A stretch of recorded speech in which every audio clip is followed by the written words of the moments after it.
Hey there, Cheesemeisters, and welcome back to the Peach Pod. That would have been The Coolin' You by Babyface. That was playing when David and Donna almost finally fucked, but they didn't. Hashtag cockblocking Felice. I am Jeff, and Cheesemeisters, if you're listening, you have our blessing to do the wild thing with David. And joining me on the other end of the internet, my co-host. I'm Leslie, and tonight I'm not going to take my antihistamine. That is dangerous. Look, I mean, as come-ons go, it's possibly the most personal that I could ever have experienced. Did you feel personally attacked? I felt seen. Like the only antihistamines that ever fuck me up are Benadryl, but they just make me like loopy. Yeah. Most of the rest of them barely take the edge off whatever's going on up here. But I have had runny nose sexual encounters that are, you're just like constantly trying to you'd rather be focused on other fluids is what I'm saying. And and it's no good. So I felt bad for Donna in the antihistamine moment. I felt bad for David knowing that that door had closed because she was going to be passed out in about 4 minutes. Because that Benadryl's a motherfucker. It's all it in a show filled with unrecognizable nonsense that felt like home. So just antihistamines are my green room. Oh my god. Give me I took a Zyrtec this morning, y'all. Watch out. I'm ready to function. Hell and yeah. Still I've torqued the snooty like 4 times since I sat down. So yeah, and my shit is not even caused by the Santa Anas. So take that for what it's worth. This week, Cheesemeisters, we are talking about season 4, episode 14, Windstruck. Original air date, December 15th, 1993. So the Santa Anas are blowing. It's December. There's fire watch in the valley. Mercifully, nothing happened this time. No, there were fires. They were in the newspaper. Oh, were they? Oh, okay. They held it up, which must have been a call out to like, hey, LA, we see you. We're sorry. But it's not going to happen in this show. We're just going to show it and be like, nothing's happening. Nothing bad is happening. At least not this time. Yeah.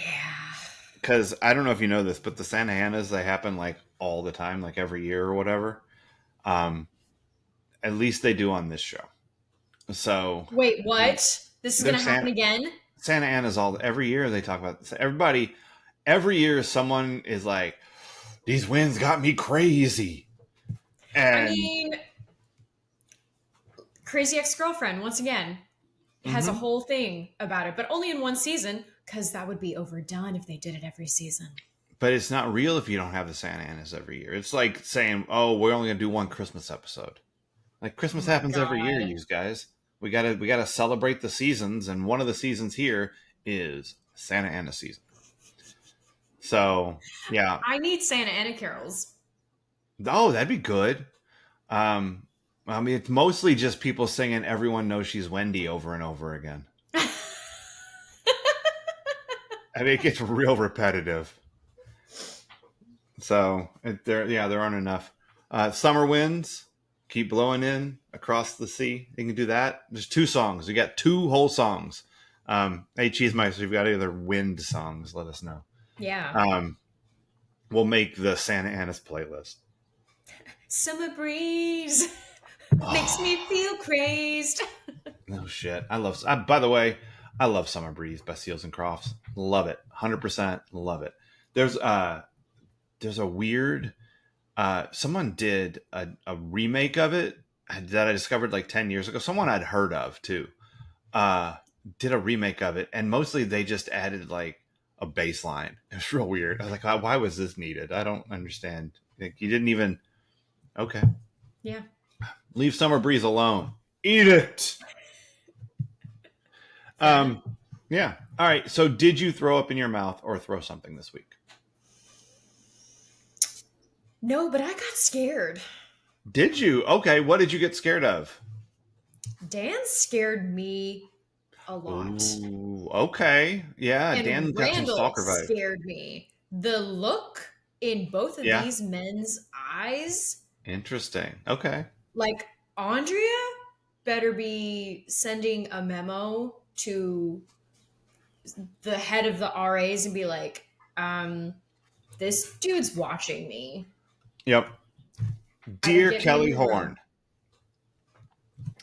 I was Wait, have we met Kelly Horn? Oh, you're your friend. Yeah, she was my RA boss that we talked about during the So I Married an Axe Murderer episode.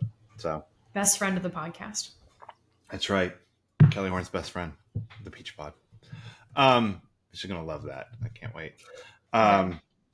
I gotta reach out to her today and tell her we gave her some shit on the podcast. So all right, so what happens in this episode is Donna is having some dreams, y'all.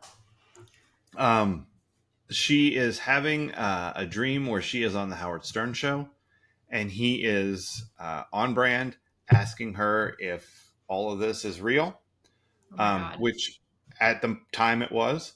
No longer. It's fine.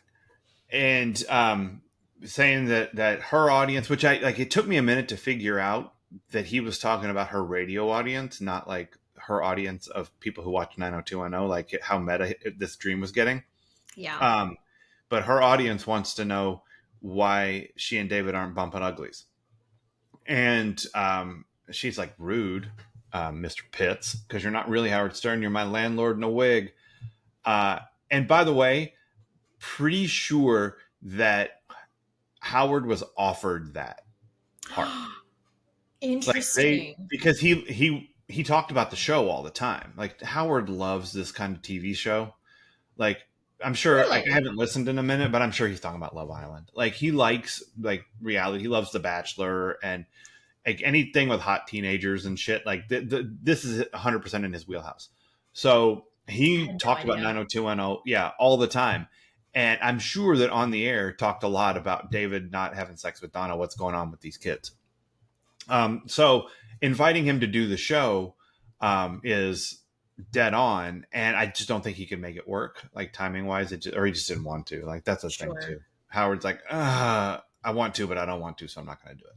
Yeah. But like, that's not like when Howard went on the MTV Movie Awards, I think, as Fart Man and descended from the rafters in his outfit. And the Fart Man costume, for those uninitiated, has like the butt cheeks cut out. Oh So my it's god. just like bare ass back there. He gets flown on wires down onto the stage and lands there to give the award out, and of course does Fart Man stuff. But he's out there with Luke Perry, and Luke grabs his ass on the show. So in the Private Parts movie, which is a movie I thought maybe we could watch for this week, but we decided to go a different direction. They reenact that scene, but I think they put Charlie Sheen in it because Luke had a conflict, couldn't do it. Oh boo. So yeah, Luke could have been in Private Parts, playing himself, grabbing Fart Man's ass. But so like it would have made sense if it was really Howard, is my point. And kind of sad that it isn't, that they had to go with Mr. Pitts. But Mr. Pitts is like, hey, what's up with that? How come you haven't done the wild thing? Wild thing. And Donna is like, I guess maybe, I don't know, whatever. And then she gets awakened by David giving her flowers because it's a 2-year anniversary of the night that Steve went to go find Karen Brown on a school bus or on a travel bus. And David and Donna danced. She was proud to go to the dance with the best dancer at West Beverly. Shouts to David being able to dance. And the start of their romantic entanglement, it has been 2 years, y'all, of David only getting handies. And that is rough. So he's feeling the need. And Donna is starting to maybe feel the need too. Like subconsciously, it's in there. Yeah. Like you're not gonna,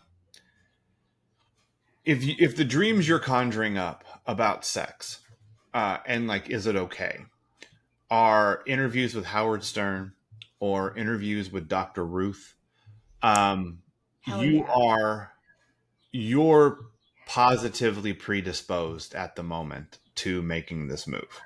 Like Yeah. you're looking for permission from your subconscious. That's what's happening in there. If you're like having that with Father Chris from last year, Good grief. even though Father Chris was like, you know what, Donna, it's cool. Like, like Jesus is all right. Your mom's going to be a bitch about it, but Jesus is fine. But then Howard Stern talks Felice into it, at least in Donna's That was subconscious. mine. Yeah, she's ready, and Felice is like, "Go ahead, you kids have fun." Yeah. But in reality, there's other things that have to happen first, like the Santa Anas are blowing and everybody's losing their damn minds. Brandon's back in town, and everybody wants to know how things went with Emily, and he's like, Good. "It's good. I had a good time. Everything was fine. We had fun. Good. Yeah, I would have talked about it more, but fuck y'all." Um, and He's in a everybody, mood. he is kind of in a mood, and it's these wins. Santa Ana's like, "Got me go crazy." They make Brandon finally shut up. Yeah, he's like, "I don't want to talk about it. I don't want to No, talk about it's me. Let's talk about you." happy. That's right. Let me talk about you. Steve, what's been going on? Oh shit, really? You broke into Randall's office?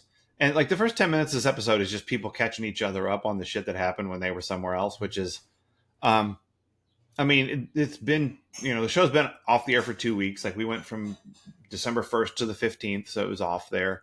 And, it's been a few weeks since the November sweeps rush of nonsense that we had. So, I could see how they might have forgotten and they thought maybe the audience forgot. And so, friends, those are the things that happened. Steve broke into Randall's office, got caught trying to steal a baseball. Um, Andrea, nobody told him that Andrea was dating Jesse. But they did No. mention Brenda's almost naked performance. And Dylan and Kelly got into it at Thanksgiving, which the way they talk about it sounds like a knockdown drag out. And like it was slightly raised voices in the living room. I And mean, it is apropos that they would be hyperbolic about what yeah, happened. it's true. Everyone wants to be more interesting, but maybe it's not even that. Maybe it's just, we all say hyperbolic shit. This Yeah. person yelled at me. Um, Yeah. she spoke at a 4 instead of a 2. Right. Yeah. She said, your drink is ready. Okay. I'm sorry. Jeez. Like rude barista calling me Sharon.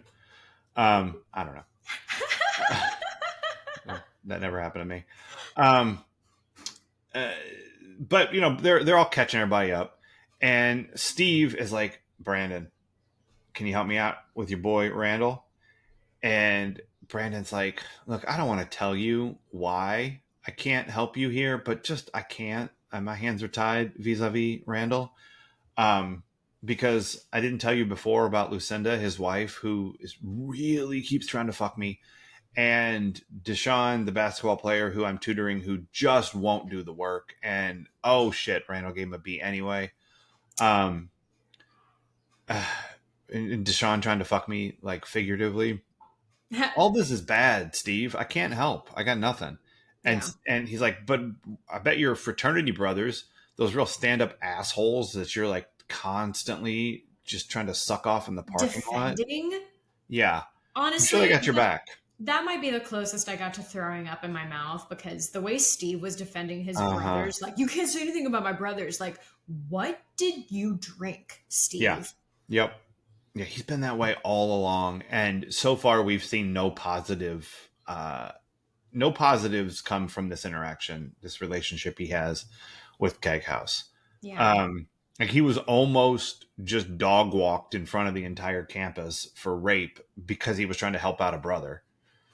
And like nothing but headaches with this John Sears asshole. Like Yeah. it's been I mean, you did one good thing, Steve. You stopped John from like raping a 14-year-old girl.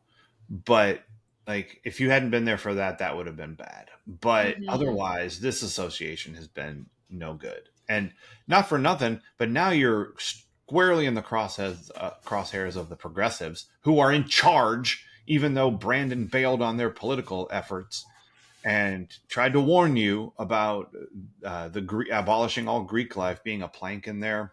We're not going to worry about them, Brandon. They do this every year. Yeah. Well, they're worrying about it now because hazing is illegal at Bushwood, sir. And Steve needs to be put on probation and distance himself from the house, because if he even says that this was a hazing thing, the progressives come down on you. It's going to be rough. That one girl that Brandon was talking to and Josh Richland, they're coming, kid. Watch out. And so he's coming for you. That's right. That's right. And so Steve is like, I can take the heat. I'll back out for a second. This sucks, but I'm a good keg brother. And he's like, with the exception of showing up at all of the keg activities for the next 3 days, I'm totally going to honor this. And dunking Leslie Sumner. Right. Put it on her head, and I'm going to wear a fanny pack while I do it. Jackass. That fanny pack was solid 1990s wrestling look. I mean, I loved it. It's like, put on a black turtleneck and a gold chain, Steve, and you and The Rock are the same guy. Oh, God. Yep. But can he still do the eyebrow? I don't know if I cannot do the people's eyebrow. Congratulations to you being able to. I got Thank you. Everything going on here. I can't do it. It's one of my few talents. I wish I could do it. I've been trying to get the other eyebrow to do it, but it it's a one-sided It's like deal. trying to wink, you know? Yeah. I see. I can wink with both eyes, but I can't do the people's eyebrows either. Sometimes I can and sometimes I can't. So I'll just do like a slow blink. That was terrible. That was just awful. I don't know what to say about that. It's funny, right? It's funny. But that is a sad wink. Makes you wonder how I'm engaged. Yeah, your flirt game is broken. Nah, just in the facial features. Okay. Oh, okay. This move works for everybody. That flirt move is dead on. And you know what else is a dead on flirt move? I'm not going to take my antihistamines tonight. Bring it. Yeah. So Steve is suspended, but keeps showing up at everything, and everybody's getting mad at him about it. And then Brandon is like, I don't know, maybe I can help. And so he goes to see Randall and runs into Lucinda in his office. And she and Corey have been having a little bit of a tiff. But she's like, the fucking break-in is not even a thing, Brandon, because like they knew, like the campus police were tipped off to this shit. And Brandon's like, oh, motherfuck, that ain't good. No. And so he tells Steve, and Steve rightly assumes that it was John Sears, and that has not yet been confirmed. But I mean, come the fuck on, who else could it be? Yeah. So also, I need to note real quick that because I know I didn't note it in the notes. But we, obviously had a midriff with Lucinda because she was in a deep plum. And her she was. hair had been darkened, or at least it was like recently wet. I don't know. Sometimes your hair looks darker for could be a lighting reasons. thing too. It could have been. They had her in some dark shades because they clearly don't want us to like her anymore. Oh, I thought they wanted me to have a huge boner. I mean, because dear Lord, she looked hot. Isn't that how all men feel about women? They have a huge boner, but they hate them at the same time. Is that not? I don't hate her at all. I just had the boner. Oh, Lucinda.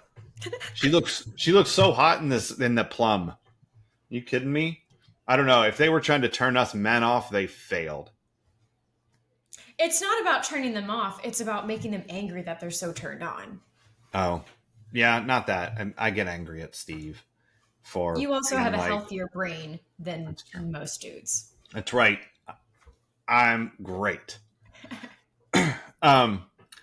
You're one of the good ones. That's right. Hashtag not all Jeffs. But this one, I don't know. I'm ridiculous. So all that's happening, and I guess we can button it up. Steve goes to the keg house and is like, who knew? Who set me up? And of course it's John, but no one knows that yet. But Brandon is like, he told Steve, look, I can't help you. And Steve's like, why are you such a dick? And leaves. Um, and Brandon's like, it's kind of a pain in the ass to have a best friend who's always getting in trouble, and I have to bail your shit out. It's really problematic for me. Yeah. And I'm going to go do it because I can't, like, I talked to Deshaun. He's real happy with that B plus that you gave him. And I'm judging him because he didn't get to take sociology and he probably would have liked it.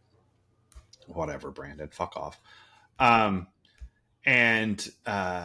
So Brandon is like, all right, I'm just gonna go nuclear on Corey Randall. And he's like, hey, can you drop the charges on my boy Steve Sanders? And Randall's like, have you ever heard of baseball players? And he starts telling analogies about pitching. The game within the game. I know. You get me? Yeah. He's like, blowback pitch. And he says, Brandon, no fucking my wife. No helping out your friend Steve. Yeah. So he's like, but Brandon is like, I never touched your wife. Wouldn't touch her with a sequoia. Great line. Loved it. Yeah, I like it.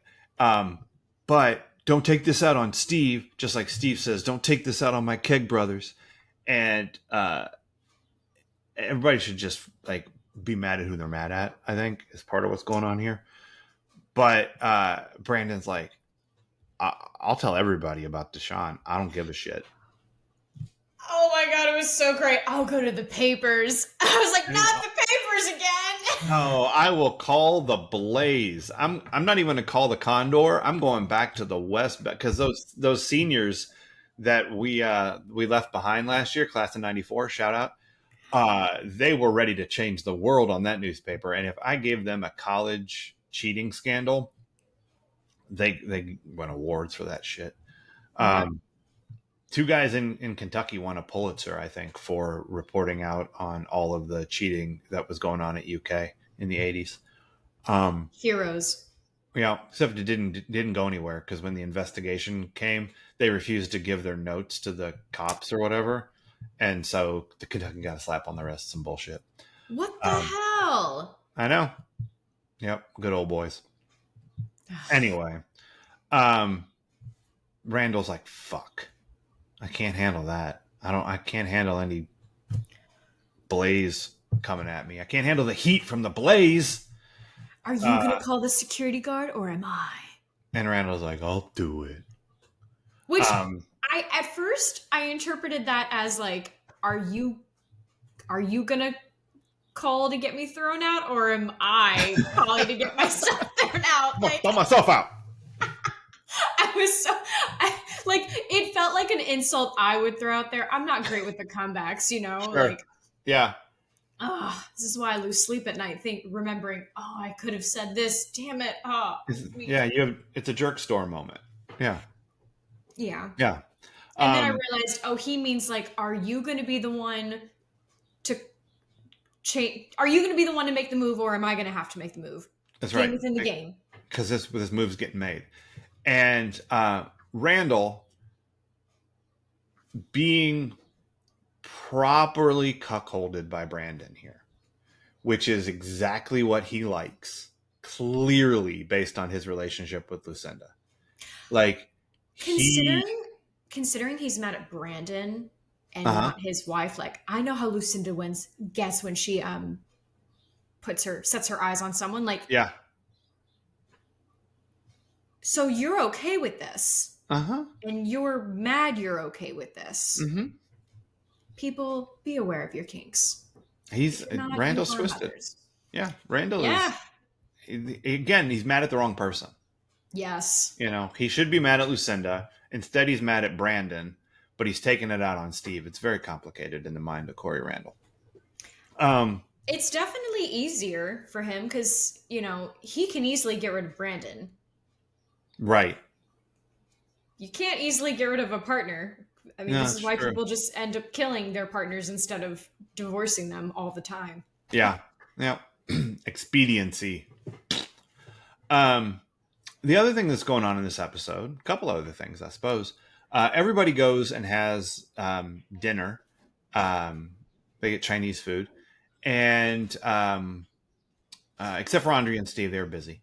And uh, Kelly and Dylan go home together because these Santa Anas. Santa Ana wins.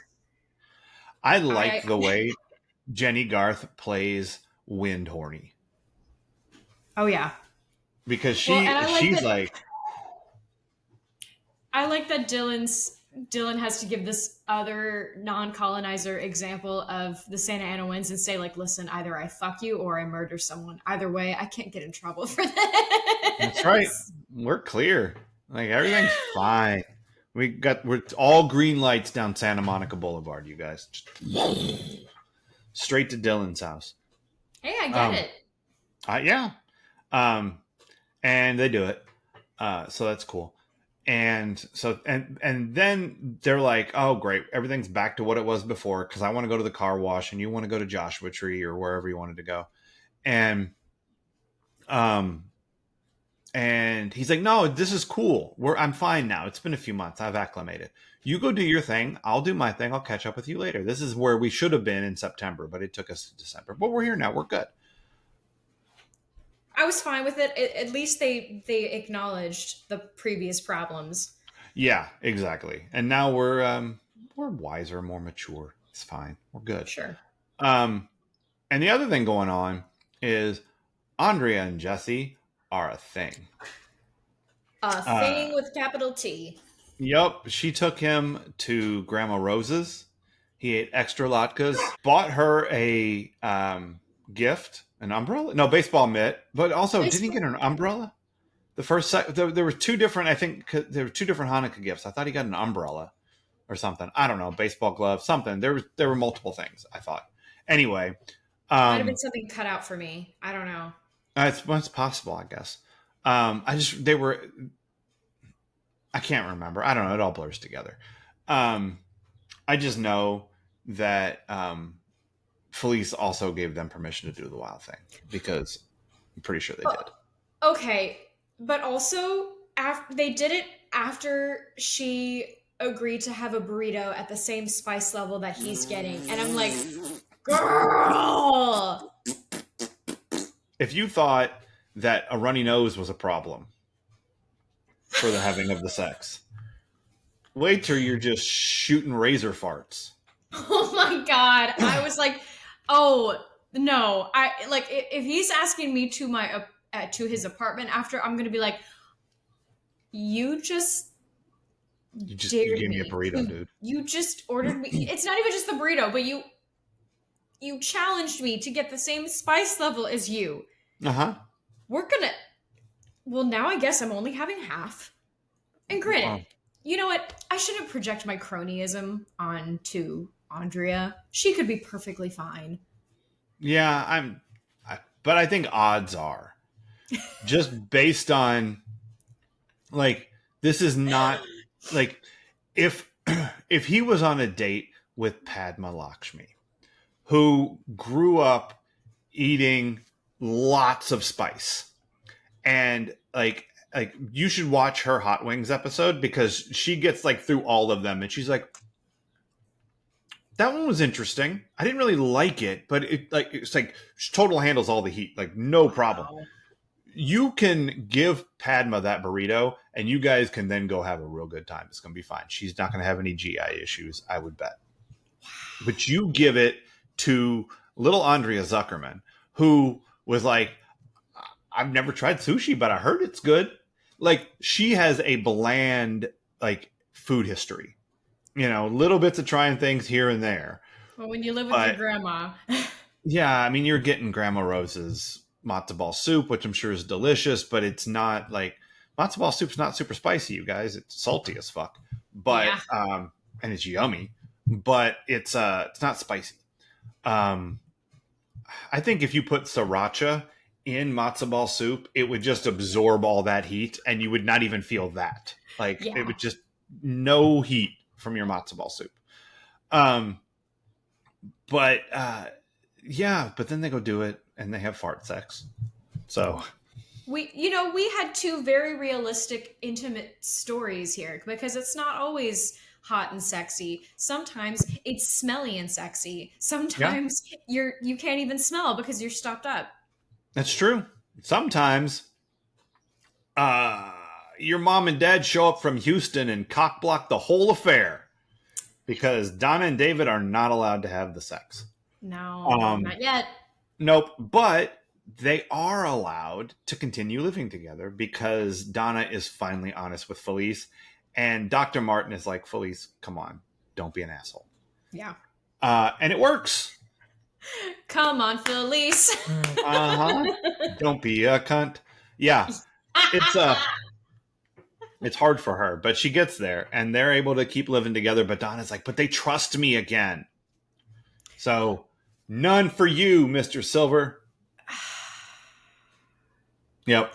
Her choice, it's no one's business except for maybe who you're with. Like, why? Actually, no, it's no one's business why she doesn't want to have sex yet. But the reasons she's giving us, I don't think really make sense. Yeah.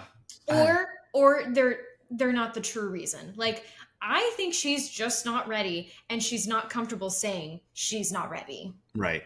Yeah. Or she's scared, and you can be scared. Absolutely. But they're not letting her, I don't know. I just really hope they allow her to have these realizations at some point instead of blaming Felice. Because I feel like her parents already think like, yes, we trust you. She's probably already doing it or doing something and is about to. Right. Yeah. Yeah. I would assume that after that encounter, Dr. Martin is pretty sure they're fucking. Because he is a realist. He understands. Even in her dream, he understands the hormonal sex drive of young people or whatever he says. And Felice is like, me too, but don't you fucking dare. I don't buy it. You have an earring, saucy boy. It's a big earring this episode. Yeah. Well, yeah, it had to be big so you could see him take it out. Yeah. And so they don't have sex again.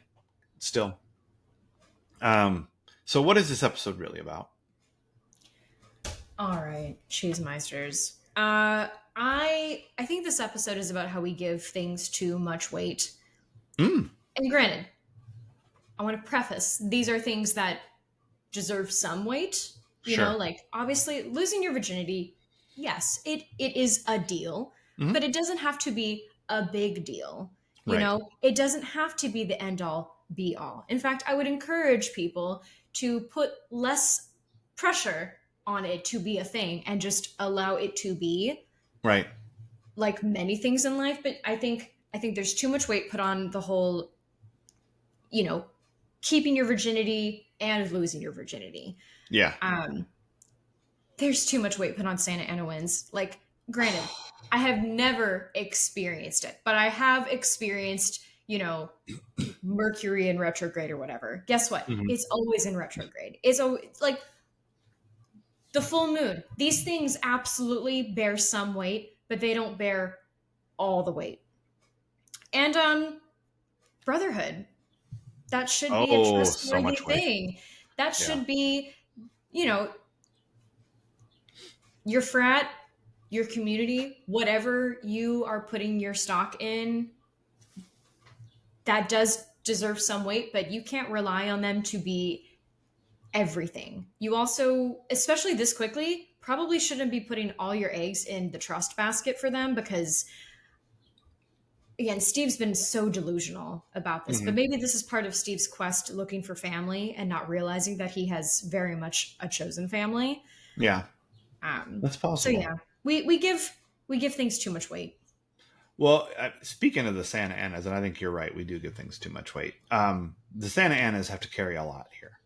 They got to carry David and Donna's sex drive. They have to carry Donna's dreams. They have to carry everything that's going on with Dylan and Kelly. I'm pretty sure they're to blame for the fact that Steve wore that fanny pack. You think Brandon blackmails a teacher without those crazy Santa Ana wins? Yes. Andrea had fart sex. Jesse ate extra latkes. Like these wins are fucking people up. Dan became a psycho. Oh, Dan wasn't so racist before these wins blew up, but The He wind. probably was. He probably was, He guys. probably was. This is, remember I told you, I don't remember what episode this was, but I told you about this, but the Mary Catherine Gallagher sketch where Mike Myers plays the stage manager with a crazy eyeball. And every Maybe. time he says something that, like, because Aerosmith is in it too. And when they don't agree with what he said, he's like, I'm sorry guys, because of the eye. Like, he's always blaming things on this crazy eye. This is this episode with the Santa Ana winds. But you know what maybe the most crazy thing is that happened because of these winds? Brenda remembered Stuart. Oh my God. Yes. After 2 holidays, which actually, no, maybe only one. Well, Yeah, we 2. haven't quite hit Christmas yet. No, we did have Hanukkah. So I'll say Right. Thanksgiving and Hanukkah. Sure. Yeah, he doesn't show up. Nobody mentions him. No one thinks it's weird that her fiance is gone. And someone's like, Brenda's good at fucking y'all. And she's like, ask Stuart. And Like, Brandon wow. gives the weirdest pissed off look. And I'm like, ooh, jealous? I know. Well, because he was too young to really enjoy Vegas. I think that's what it is. He got to go there, but he had to have a mission, and it was not what he wanted it to be. Here's something I think this episode might really have been about. All the shit that you don't know that's going on. Because there's just, like, again, we spent the first 10 minutes of the episode catching everybody up on the stuff they didn't know was happening. Like, people didn't know what was going on with Emily. Brandon didn't know about the naked theater situation. Brandon didn't know about the fight. I don't know who knows about Jesse. Do people know that she broke up with Dan? No. Brandon doesn't know that Randall knows about Brandon. And like Deshaun and Brandon and what's really going on there and what's going on with Lucinda. And like the Martins don't know that David is living there, and Donna doesn't know that they're coming home, and Steve doesn't know that he was set up. Like, everybody just doesn't know everything. It's all this stuff and then they're finding out little bits and pieces. And it's better if you don't leave town, I think, because then you know what's going on. But yeah, there's just a lot of, wait, that's happening? I didn't know that. Huh. I'll be damned. So, drama. I think this is also about how you can't trust the system. Man. Throw it on the ground. This brotherhood? Nah. Randall and college? Nah. That's all I got. NCAA enforcement rules? Probably not. I tell you what system you can rely on, though. The dean's probably coming to your car wash. Is he, though? He's going to show up and bust Steve for being there. I mean, granted, he's wearing keg colors, but not the keg insignia. He just has a generic green T-shirt. So, plausible deniability. This is how little I know Greek letters, because I saw the sign and I was like, why did they say K-E-T? And I went, oh, that's the keg house. Yep. You have to give things a minute, and then you realize this is why reading signs is important and using your brain is important. It is. It helps. You get there eventually. Yeah. And from context clues, you learned that was the gamma. So exactly. Shouts to context clues, y'all. We like them. They're important. I think so. Let's tell you what else is important. Owning up. Because that's what this episode was really about. Donna finally told her parents the truth. No, David's been here the whole time. Yep. And like, this is the decision that we made, and we're real happy with it. Everything's fine. So back the fuck off. And it works because she has at least one sane parent.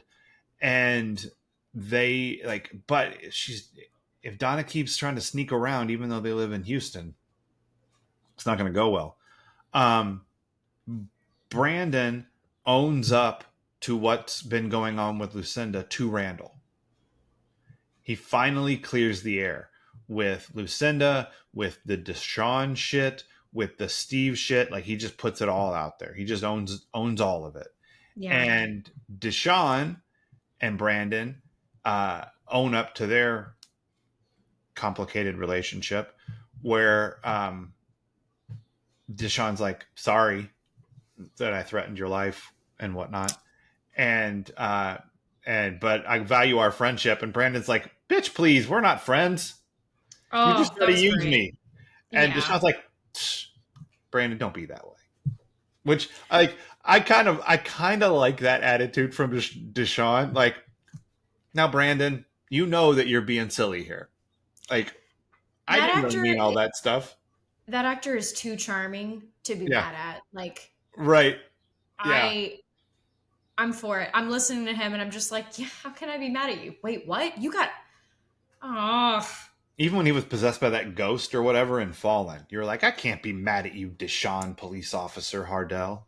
even when you weren't supporting your wife Miranda Bailey because she was a working woman, I you know, I don't. What is that? I don't even know it's what that Grey's is. Anatomy.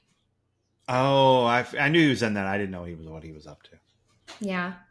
Miranda Oh, he was Bailey's married to. husband. He was married to her. Okay, I guess that makes sense. Sure. I mean, he and Henry are just kicking it on Grey's Anatomy.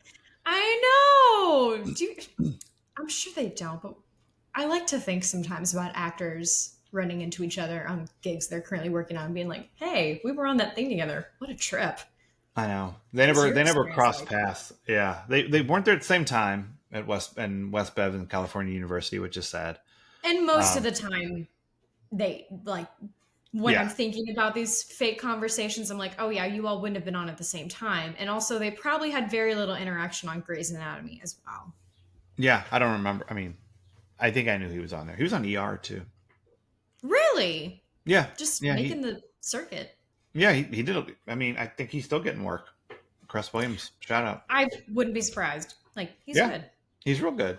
Um, Even though he's given shit to say, like Brandon is not a black thing or a white thing; it's a green thing. I, Oh I my feel god. really bad he had to say that out loud. Um, That's I, it made me think of that shirt you told me about. It's not a black thing, it's not a white thing, it's a Jesus thing. it's a Jesus thing. It's the same fucking thing. Yeah, it's the same. It's the same awful thing. And I don't feel bad that Brandon was given the line. Now, Deshaun, don't get racial on me. But I do feel bad that Cress Williams had to listen to someone say that to him Yep. because that Yep. sucks. That is some shit writing. I don't like it.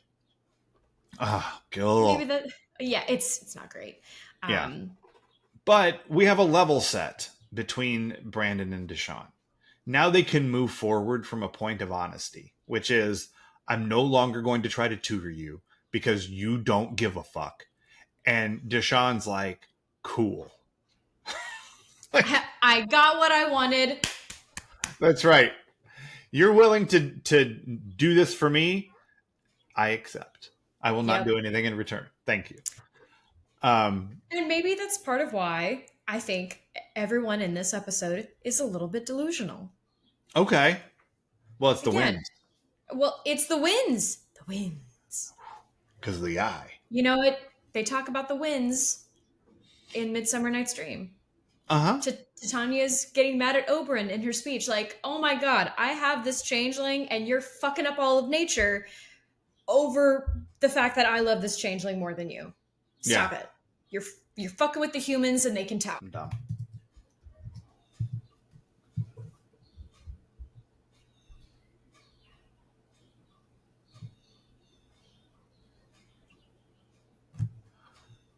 All right. I don't 100% remember if I'm right about this. But have you read Camus' The Stranger? Yes. Okay. It is are those winds involved in him killing the person that he kills? Cuz I know there's talk about like there's dark winds stuff in there, but I felt like part of the reason that like he kills the person he kills is blamed on like the hot winds. But I might See, be making that up. I totally thought he was being accused of killing when he didn't kill. I I must don't have remember.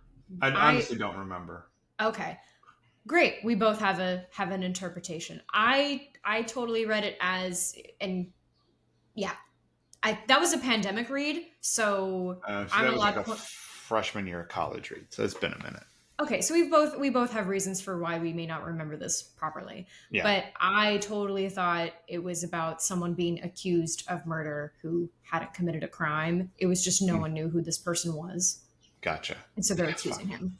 Okay, it's possible. I don't remember, but I know that there's wind at play in some capacity in that book. Sure. So same thing. I feel like that's what Dylan was talking about when he was talking about the winds in North Africa or whatever. He was making a Camus reference. He just wanted to show off his knowledge, which I get it. But Dylan, you're Dylan. You don't have to try so hard, buddy. He's read a book, you guys. He has Byron in his glove compartment. That's right. Mad, bad, and dangerous to read. Yeah, everyone's a little bit delusional in this I agree. It's, crazy wind. I'll tell you one thing, though, that I think this episode, it's the last thing I have. Do you have anything else for what it's about? No, I'm good. Okay, because this goes into my nostalgia corner. I think that this episode is in part about the benefits of travel. Because the Martins have moved to Houston. And they come back different, more understanding people because they've seen a little part of the world. Now, I'm not saying that's going to stick because Felice is Felice, but they've experienced more of the world. And now that they have, Felice is able to say, all right, you can live with David as long as he has his own room and there's no fucking. And Dr. Martin is like, Felice, don't be a shit. Like that's growth. And I think it's travel-based growth. It also seems to have benefited Brandon having traveled to San Francisco because now he has been to a dim sum restaurant and turned the camera on a little wheelie thing. But most importantly about this trip to San Francisco and the dim sum restaurant was the thing we didn't see when he was with Emily. And that was the fortune cookie game. Yes. Where you add 2 words to the end of any fortune, and it makes it hilarious. And those 2 words are in bed. In bed. Tee-hee. We're talking about boning. And this is my nostalgia corner because I realized somewhere around 1994 when I saw this episode that that works with any prepositional phrase, basically. Sure. Like you can put in whatever at the end of that fortune and it becomes weird in whatever way you want to make it. So I decided that the real game there is not in bed. It is much more specific. It is in the back of a flatbed truck with 3 goats. What the fuck? Yep. So whatever your fortune is, you will find happiness with a new love in the back of a flatbed truck with 3 goats. Oh my. Mine is much weirder. And it's all because of this. It's all because of 90210. But that's been my fortune cookie in bed for 30 years. But the real thing that this makes me nostalgic for is 2 years ago when Steve got on that bus with Karen Brown and we were at the high school dance. Like I'm having internal nostalgia for earlier seasons of the show because of this. And I kind of like that. And I, think Karen's not dead. Well, I don't know. Her dad says that she is. Well, she faked her own death. People do it all the time. She knew Steve was coming. I can feel it. Gotta get out. On the winds. Those hot winds. I don't want to know you. That's right. Peace out, Steve. What did this make you nostalgic for?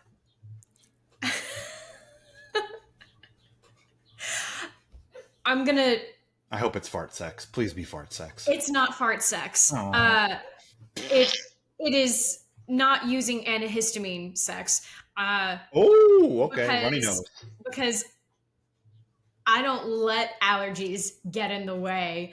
And I certainly didn't my first time. I will keep this as condensed as possible, so I keep some things for me. But one of the funniest things about my first time is that I was definitely stopped up. It had been an eventful day, and I was just like, oh my God, I can't breathe. And you definitely need to be able to breathe. But like, listen, like Donna, I woke up that morning with a mission. And unlike Donna, I wasn't going to let allergies get in the way because I There said you no. go. And I put I'm fucking too it up. much weight on the whole situation because I was like, I want this shit done. There you go. Little did you realize that you're fully capable of holding your breath for 35 seconds. These are the things you learn. Little did I know that sometimes that stuff helps clear things up.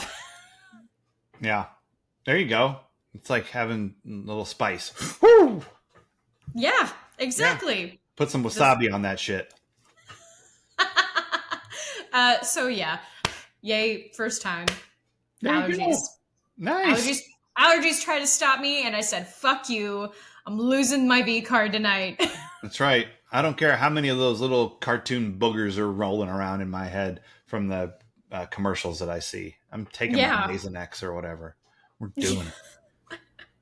I like it. I like that sinuses are a deep connection to your first time.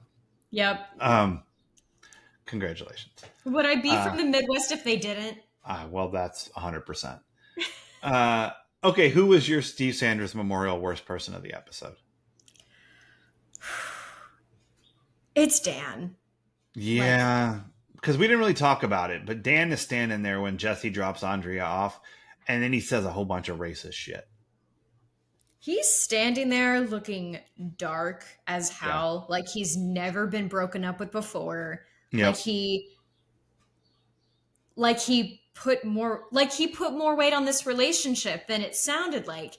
And being racist, like just openly racist and gross, and I'm kind of scared because I really don't want this to go where sometimes scorned lovers go. I would like that to not be a thing.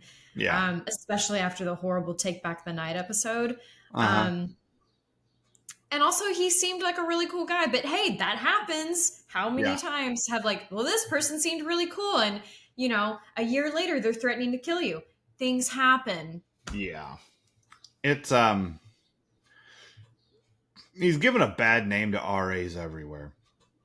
Like, it's okay to date your RA, everybody. He's making me have trust issues for people with good hair. Well, that's bad. But, I mean, I take it more personally as a former RA. Like, that's fair. I think it's important that you be able to date the RA, because as the RA, I wanted to be able to date. So. Of course. Especially because you had your own room. I did. No roommate. Hubba, hubba. All right, my worst person is Steve. Because I hate when Steve does dumb shit and gets mad at other people for not bailing him out. Completely valid. It's really irritating, and he does it all the time. And he's the worst friend. Like, he's just terrible. He does this dumb thing that now he doesn't know that it's going to put him in the middle of all this other shit with Brandon, but his dumb shit does complicate Brandon's dumb shit. And that's not cool. And then he shows up at the car wash, fanny pack and all, like going to get people in trouble, knowing he shouldn't be there. Like, at this point, we don't even know that Steve has been set up. Yeah. So Steve just needs to chill the fuck out, and he can't do it. He has to show up, and then it's like, how come I can't stay? He's a child. You knew you weren't allowed to show up. Quit it. Yeah. You're fucking our shit up. Look, Keg Brothers, we understand. We're fucking you here. But you're a pledge. And the job of the pledge is to get fucked by us. So do it. And when you show up here, you're fucking up the whole game. And if you care about the game, and Steve claims to care about the game, knock it off, asshole. Like, you got caught doing something you weren't supposed to do. You knew it. You did it anyway. Yeah. And now you're mad at everybody else. Own your shit, Steve. Don't be a dick. So He that's never why. will. No, he won't. He's just. I will get mad about this again, but I know from you, he won't learn. No. Like, they showed you a fucking legacy key and you took it. You knew and you took it. And then, Herbert, Steve, they played your ass. Yeah. They gave you the same line you gave Herbert. You'll probably only get a slap on the wrist. I have a lot more here to lose than you do. And Herbert said, "Oh, Steve, here's my magnifying glass. Look what clue I found." And rightfully, and Steve said, "Sorry, frat brothers." Yeah. Fuck off, Steve. I don't like any of it. Edict. Yeah, constantly fuck off, Steve. All right, I think we did it. We did it. All right, we survived the Santa Anas, you guys. Thank goodness. They make me go crazy. I'm not sure California did. No, but they did in 1993. They did in 93, which should look up when that earthquake's going to happen, because I know there's an earthquake in 93 that was quite disruptive. Oh, yeah. There's earthquake episodes later. I don't think there's an earthquake episode this season. So, yeah, it's California. We got to deal with all that shit. Come on. I know. We know this. We know this show's got the real, like all the way the real. So join us here on Friday, Cheesemeisters, when we watch a heist movie, because Steve, broke into Randall's office, and we watch, for my money, the funniest sequel of all time. One of the funniest movies of all time. Not overselling it.